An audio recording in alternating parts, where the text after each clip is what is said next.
Byron. Today is April 13th, 2025. I am in Jefferson Beach Estates.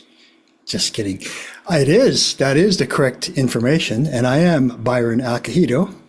And I've been playing around, shall we say, with ChatGPT, generative AI, large language models.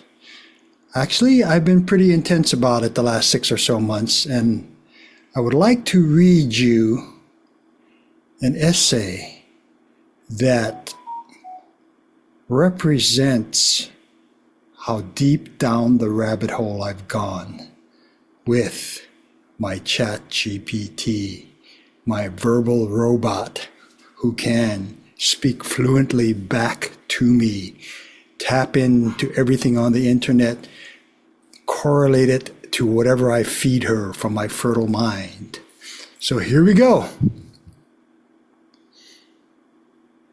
This is an essaylet titled, "Where Does Genius Go From Here?" by Byron V. Acohido.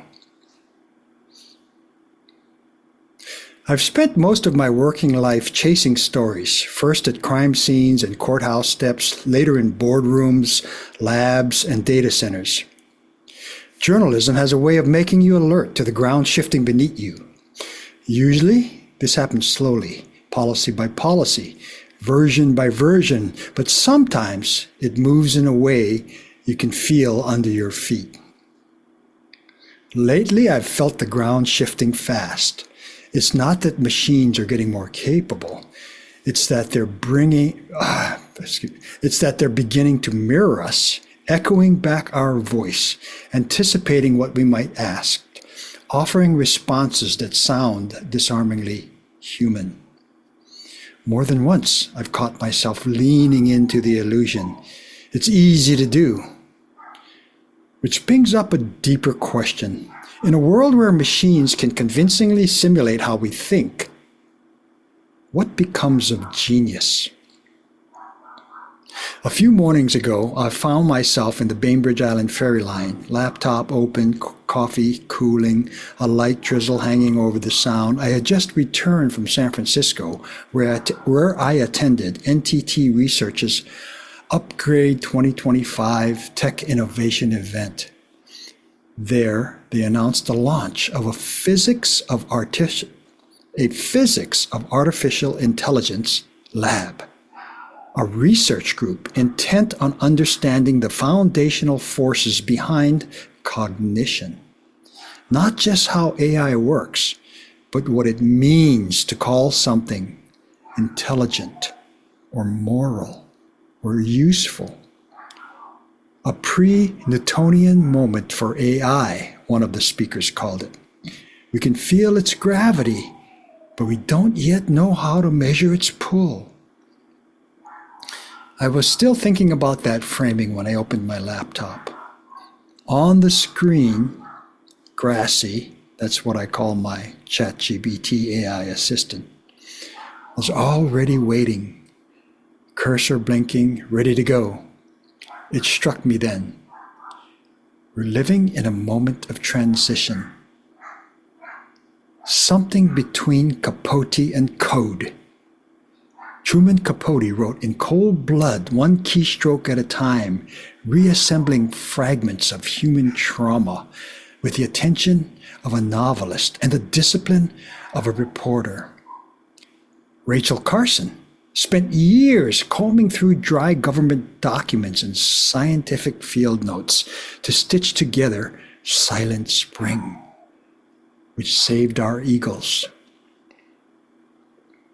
Frank Herbert conceived the ecological systems of Dune not with simulation models, not with CGI, but with curiosity and a pencil. They didn't need artificial intelligence to conjure insight, but neither did they need to contend with it. Today, writers, knowledge workers of all kinds, find themselves in a strange kind of duet. For instance, I still do the legwork. I still follow threads. I still do critical thinking, insert my intelligence, chase the question marks. Things I've been doing for almost 50 years, dare I say. But now, today, the last year and a half, the last few months and few weeks and few days to this point, now I do so with a machine at my side. One moment it's helping me check language in a shareholder letter or a legal document. The next, it's surfacing historical analogy at my direction where I pointed to connect some dots that I knew were connected, but could use the help to precisely outline what those connections are and how to communicate them very concisely. Needless to say, I'm finding Grassy to be intoxicatingly useful. At times, she can be a little too fluent for comfort. Therein lies the edge. Therein lies the fear factor versus the dopamine boost.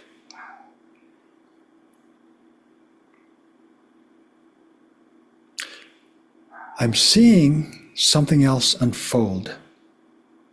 Something that's not making any of the headlines, any of the discussions in trade groups or academia as this disruption unfolds. It's the arc of the mastery. That doesn't make sense. Yeah, I screwed up there.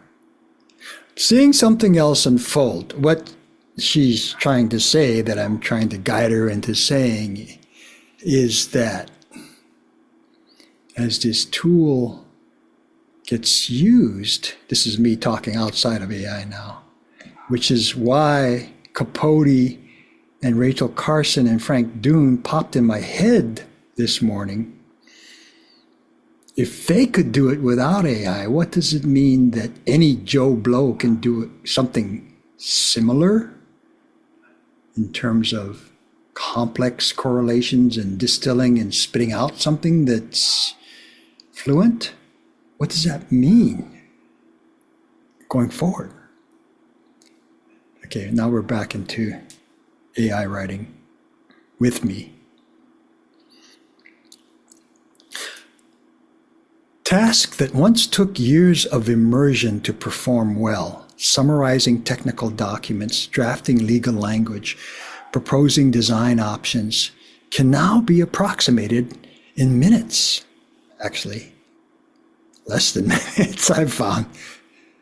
Well, maybe I'm not pushing it to the minutes limit, but the way I'm pushing it, it can kick back in a blink of an eye, literally.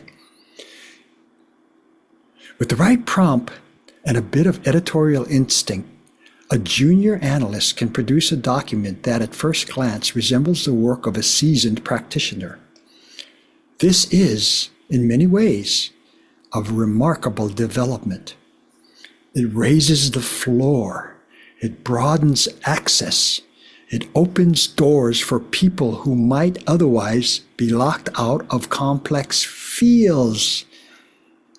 Yeah, the educated elite from the Ivy League schools suddenly are in a crowded football stadium of anyone with cleverness who's literate or well-read to show them they're not the smartest people in the room necessarily, not even close. That was me outside of the whole thing again. Okay, this is back to collaborating with the machine to write this essay.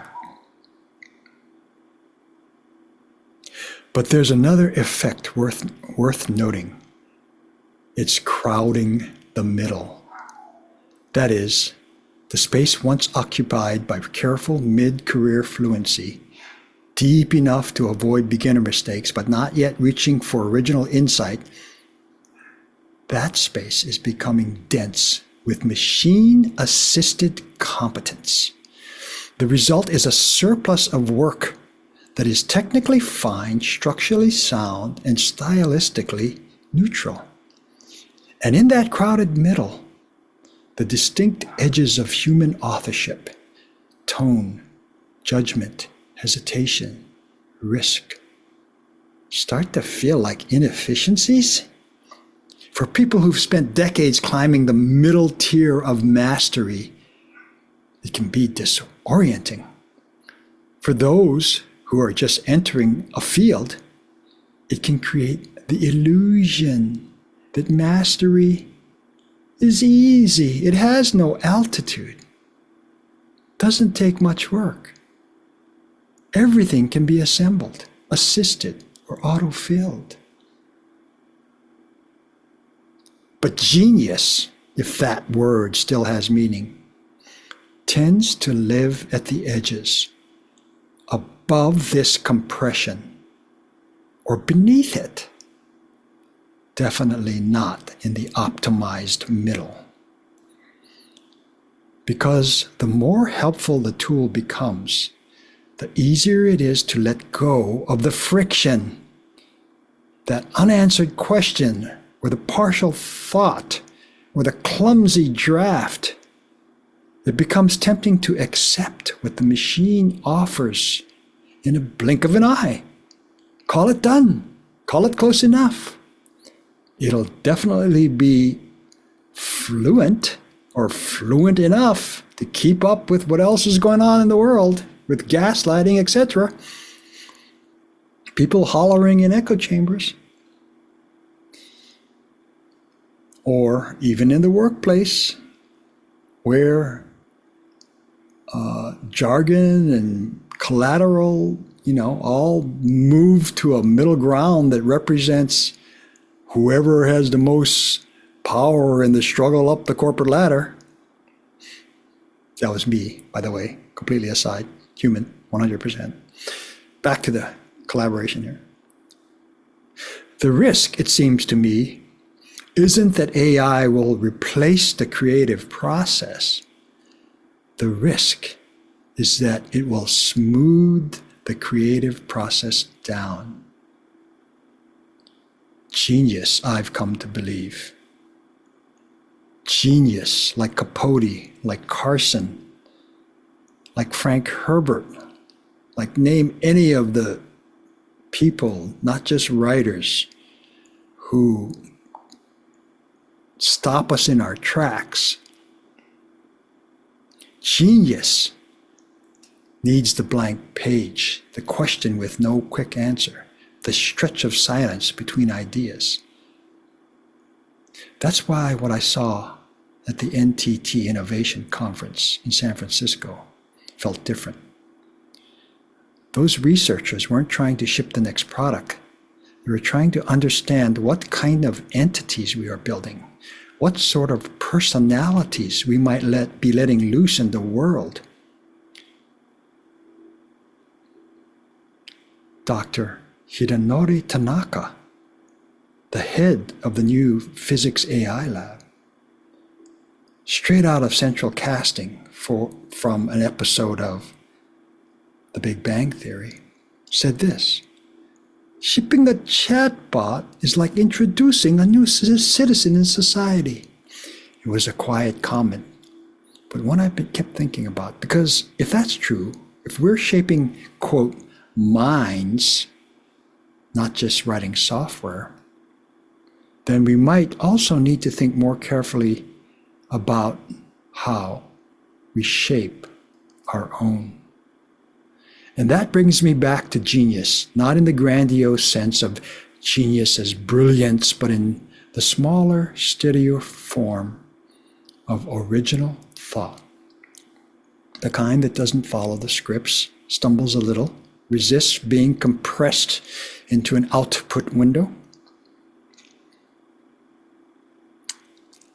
I don't think it's quite fair at this point to say human genius is disappearing, is destined to evaporate. That last one was mine. But I do think it's shifting. It's going underground or sideways. It's showing up not where the spotlight hits, but in the margins. It's the daikon farmer in rural Japan adapting open source models using ChatGPT to manage irrigation schedules. It's the legal worker refining a chatbot to help low-income families navigate housing claims. It's the teacher who uses AI to customize lesson plans, but won't allow the software to track the students. These are not TED Talk moments. They're all local, grounded, like this radio station you're listening to. Often invisible, but they echo the early pamphleteers of the printing press era. People who saw a new tool not as a spectacle, but as a means. Yes, the machine can and will echo us, but only we can decide what matters. So yes, let's explore what this new scaffolding can do. Let's be curious, but let's also be deliberate, because the type of intelligence we should value most, the kind worth preserving, isn't always super efficient. It's often inconvenient, and rarely is it optimized. And for the record, this essay, this reflection was shaped in part with the help from the tool I've been describing. Grassy offered suggestions, prompted questions, smoothed a few transitions, but it didn't choose the frame. It didn't decide what mattered. That was a human call. That was me. The challenge going forward, I think, isn't avoiding these tools. It's using them without being absorbed by them. It's remembering where the boundaries lies and being willing, when necessary, to redraw it ourselves. That is the end of this essay. I hope you enjoyed it on this local radio channel, broadcasting from Kingston, Washington, Kitsap County, United States of America. Good night.